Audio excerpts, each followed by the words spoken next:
Huskies went down in order in the top of the first. The Honkers will have their chance in the bottom of the first. Let's take a look at that starting lineup. Leading it off for Rochester, left fielder Paul Schoenfeld. Batting second at third base, Carson Stevens. Batting third, the shortstop Brendan O'Sullivan saw him make two nice plays to start the game. In right field, batting fourth, Kimo Fuka. In the 5 spot, the DH, P.D. Kraska, who hit a grand slam the last time these two teams played. Batting at 6th, the center fielder Dario Gomez. In the 7th spot, first baseman Matty Thomas. Batting 8th, the second baseman Andy Miller. And batting 9th and ending the order, the catcher Andrew Guerrero. Let's take a look at the defensive alignment for the Huskies. From left to right across the outfield, Max Coop, Adrian Davis, and Jack Vanencini. Around the horn on the infield, it's Jack Vanencini, Michael Hallquist, Raymond Velasquez, Brylan West, and the battery, Devin Dodson and Tyler Leroy. Devin Dodson on the mound, making his 9th appearance and his 6th start. He's 2-2 with a 6.59 ERA. Did not have an appearance at all for Colorado Springs. His last outing against Thunder Bay, he allowed 4 earned runs in 4 innings and 6 hits.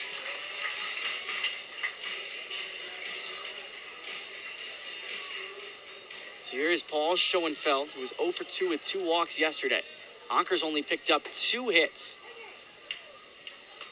Dario Gomez had a double down the right field line, and Carson Stevens had a single. But other than that, the offense kind of relied on hit by pitches and walks. As Schoenfeld takes a breaking ball. He's 4 for 16 with 4 runs scored and an RBI this season against Duluth. And he cranks one to right field. That's a base hit. He might get 2. This one rolls all the way to the wall. Schoenfeld digging for second. He'll get in there standing. His 8th double of the year, and the Honkers have a runner in scoring position. That's good to see from Paul Schoenfeld. Just seems like recently he has been living on base to start things off for the Honkers. And like we have talked about all season long, they are such a better team when they score first, and immediately you have speed and scoring position a couple pitches into the game. So here's Carson Stevens, hitting .220 on the summer. He's upped his average, was hitting below the Mendoza line for a good while. He's gotten his extra base hits up. He's looking for his 6th RBI of the summer. Takes upstairs. He's 0 for 5 against Duluth, but he has 4 walks. Schoenfeld hasn't stolen a base in a good while. Looking for number 26, does not go. Stevens pops it way high in the air, foul to the right side. It will get out of play. Ball and a strike. Honkers have not stolen a base in any capacity over the last 2 games. They kind of get a pass for yesterday. There wasn't really a chance, really no base runners on. But that's been a big part of their game here in the second half. Schoenfeld started and stopped. He almost got picked off. Was picked off last night to end the first inning. He led off the inning with a walk, but got a bit too greedy. And Dodson almost had him dead to rights. Yeah, he's got to start being a little bit more careful on the bases. We saw him run himself into an out in Minot, and then there, if the middle infield is doing their job and holding him on, he's out again.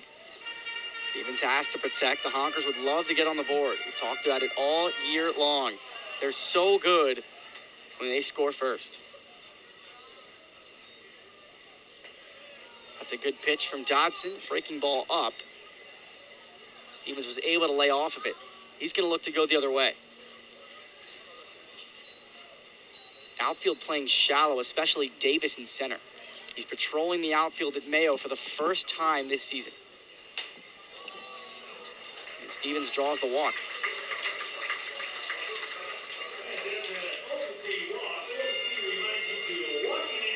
The first 2 batters of the game reach base, and here is Brandon O'Sullivan, who has held hitless yesterday, but the day before had 2 home runs and a double. He's found his stroke most certainly.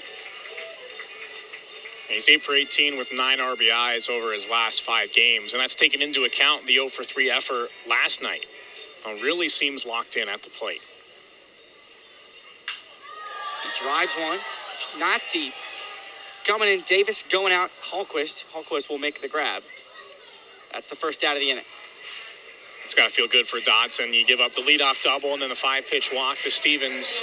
Sometimes that all it takes is to calm you down, just getting that first out, especially to a good hitter who is hitting well as of late in O'Sullivan. Fuka was hit by 2 baseballs last night. His 20th and 21st hit by pitches of the season. He's second in the entire league in that category. And he slaps one into left center field. It falls in for a base hit. Schoenfeld will score easily. Davis bobbles it in left center. Stevens is getting the stop sign. An RBI double for Kimo Fuka. And the Honkers have the early lead. It's 1-0.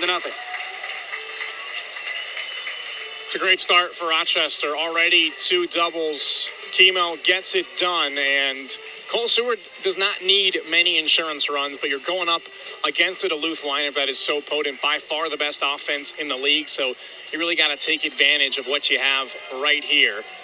And first pitch swinging, why not? And that's the pitch that he has crushed this season, the fastball. Wherever it is, he is a phenomenal fastball hitter, and he gets one there that he can drive. So that'll bring you up Petey Kraska for an RBI scenario.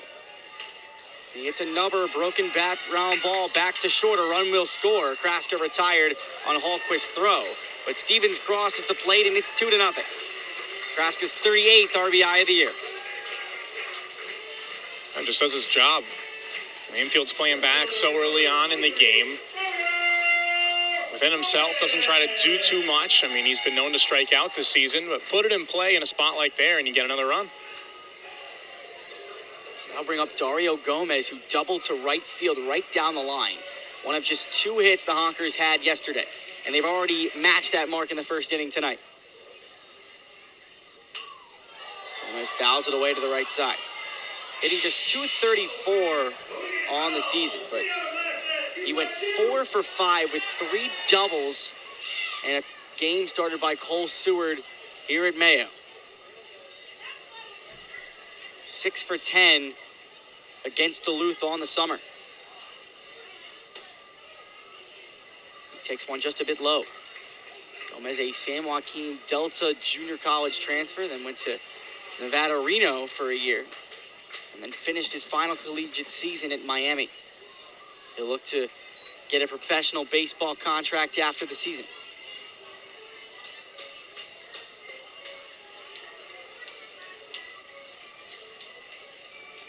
Fuka waiting at third. And Gomez way ahead in the count right now with 3 balls and a strike. Seward went 1, 2, and 3 on the Huskies in the top of the first, and his offense is helping him out. Gomez, ground ball back to the middle. Hallquist near second, throws to first. Wow, that was fast in time. And the inning is over, but the Honkers strike first. They get 2 runs on 2 hits, no errors, and a man left at third. We're heading to the second. Honkers on top 2-0. You're watching Honkers Baseball, powered by Broadway Plaza here on the Northwoods League Baseball Network.